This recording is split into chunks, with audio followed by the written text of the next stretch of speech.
నూర్జహాన్ నా పేరు. నాది నాగర్కర్ణ. నేను 12 సంవత్సరాల నుంచి ప్రవీణ్ కుమార్ అనే అబ్బాయిని లవ్ చేస్తున్నా. ఆయన కూడా లవ్ చేస్తున్నాడు. పెళ్లి చేసుకుంటా అని ఆర్థికంగా శారీరకంగా అంతా వాడుకొని పెళ్లి చేసుకోను, నువ్వేమైనా చేసుకో, నువ్వు కేసు వేస్తావా, కేసు వేసి అంటే నేను ఏం చేసిన, పెళ్లి చేసుకుంటావా లేదా అని అడిగి 12 సంవత్సరాల నుంచి అడిగి ఆయనకి పోయి కేసు వేసిన. కేసు వేస్తే ఆడ నాకు ఏ న్యాయం జరగలేదు. అక్కడ వెళ్తే మేము బలవంతంగా పెళ్లి అయితే చేయమమ్మా, ఆయన ఇష్టం చేసుకుంటే చేసుకోండి లేకపోతే లేదంటే ఆయన కావాలని పెళ్లి చేసుకోకుండా రిమాండ్ కి పోయొచ్చిండు. రిమాండ్ కి పోయొచ్చిన తర్వాత నాకు ఏది అసలు నేను వేసింది కేసు పెళ్లి కోసం.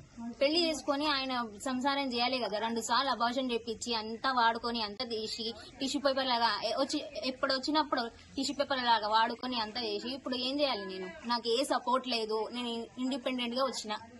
మా అమ్మ వాళ్ళు దొబ్బేసిరో ఏది దొబ్బేసిరో అంతా నాకు ఆర్థికంగా లేదు, ఏది రకంగా లేదు. నాకైతే పెళ్లి కావాలి.